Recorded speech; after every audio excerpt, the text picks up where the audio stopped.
So I'm going to share my Georgetown acceptance story and how I eventually decided to choose Georgetown as the school I would spend 4 years. My name is Kendall Long. I'm a senior, soon to be graduating in the college. I'm originally from Dallas, Texas, and I'm an African American Studies and Government double major here at Georgetown. So I think it's only appropriate that I start with what led up to me eventually just getting Georgetown on my radar. When I was in high school, me and my dad took a college tour to DC. I knew in high school that I wanted to be involved in politics in some degree and study political science. And so it's like DC is the perfect city for that. Whatever I need to do, whatever school I end up at, I want to be in DC. So me and my dad toured DC until we went to Howard University, went to American University, and George Washington University. Um, and those are the main schools I was interested in at the time. They all seemed achievable for me based on where I was.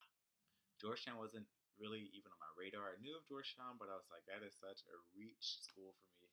Like, it's no way that I will be going there, that'll get accepted there, let alone be graduating there. But it worked out to where me and my dad, we were here for about 3 to 4 days on the last day of our trip before we took our evening flight back to Dallas. We had some extra time to spend. And so it was like, why not? Why don't we check out Georgetown?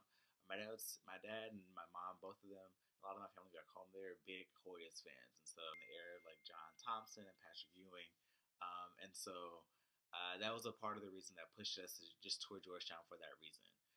So we get to campus, we tour. It was a nice day outside, and so I remember going into White Gravener to the admissions office, and they had a panel with the admissions office and with the student, basically giving all the 401 on Georgetown, talking about the different dignitaries that went here, the presidents, and talking about the classes and all of these things. I was like, okay, that's cool.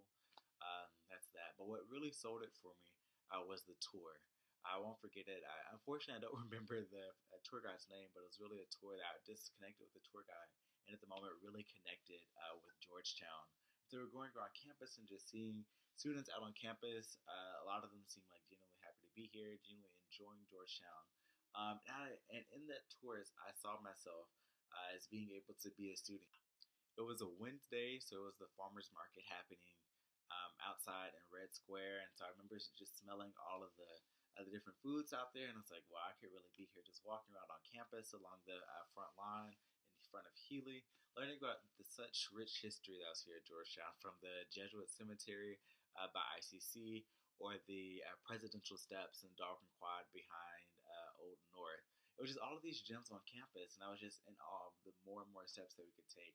I remember something that stands out, and my dad always references it, is in the Healy Family Student Center. At that time, it was still yet to be named, and so the tour guide was talking about the variety of names. But one thing that stuck out was the vertical gardens. So my dad always jokes, not that common that you go somewhere and you see vertical gardens in the student center. I know it's just I at that moment I saw a lot of the um, unique experience opportunities that Georgetown students would be afforded. As we wrapped up our trip and headed back to the airport, I really found myself um, contemplating what I would do for the college decision. It was still before college applications were due, but I suppose although I had the experience in Georgetown where I really loved it, I could see myself there. A big question in my mind was still would I get accepted.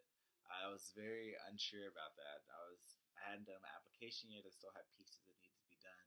In fact, I received an email in the days leading up to the application saying this is the final deadline. We're waiting on these last items for you, these last things for you to submit. And then I still wasn't completely sure if Georgetown was the school for me. But I figured what I have to lose, so I'll just send in my application. So I sent in my application. This was probably, I forget the exact date, but I'll probably imagine it's like end of October, early November. And so I was like, okay, we'll see what happens. The ball is basically in Georgetown's court now. I submitted the best application that I could. So after I submitted my application, I kind of like push it to the back of my mind. I was like, okay, I'm just gonna wait to hear back from Georgetown. It is what it is, and I still applied to a lot of other schools as well in this time frame. And so I was just like sitting and waiting. And so I remember the date is December 15th when the letters were sent out and when people were supposed to be notified if they were accepted or not. And so I remember that night sitting on my bedroom floor, and I was just like thinking in my head, and I was like, I put together a really great application. I really saw myself fitting on campus. I really feel like it's a community that I could be a part of, and a community that would benefit from having me a part of it. And so I was just really thinking, I was like, wait, I think this might might be the school. I was like, I could see myself here. Everything seemed to make sense. Although this was a drastic shift from where I initially was in my college process of not even thinking about Georgetown. Here I was the night before the letters were set to be sent out. I was like, this could really be a game changer. One, if I were to get in, but also just what that means for my whole college experience, and even what that can mean for my whole like career trajectory. Because if I was to be honest, if I didn't end up going to Georgetown, I would probably have stayed in Texas at many of the schools, and that would have like kept me in my comfort zone. I think that was a big part of me selecting Georgetown. It was a lot of uncertainty for me, and I knew it would be a lot of times I'd be uncomfortable, but I reveled at that opportunity. So fast forward a little bit.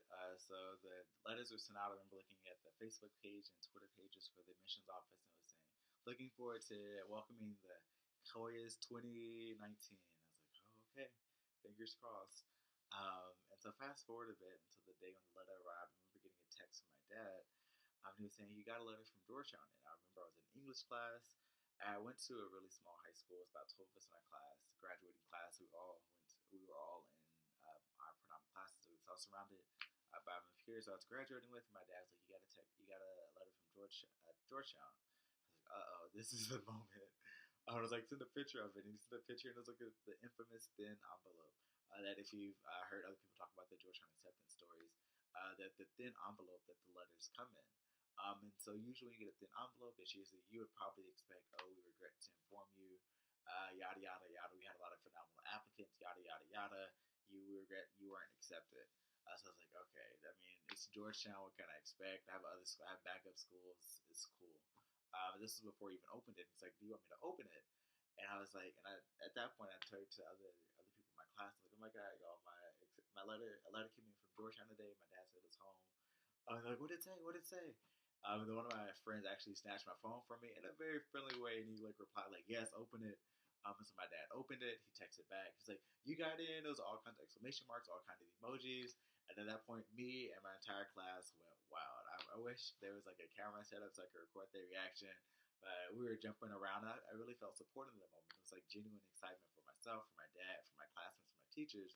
And so it was a really big deal for me and everyone that supported me because it just seemed unfathomable for me to be going to Georgetown for a student like myself um, to be who Georgetown chose to represent the campus, to represent the university. And so my dad was so excited. We lived about like 30 minutes from the school. And so he drove in the middle of the day just to bring me the letter in person. Just bring me the letter in person so I could see it, so I can hold it in person, so I could get a picture with it. I got a picture with my principal with the letter, a picture with my counselor with the letter. It was just a genuinely exciting moment for everyone, and it was like the talk for quite a while. Um, so yeah, that's how I got accepted. How I found out I got accepted into Georgetown.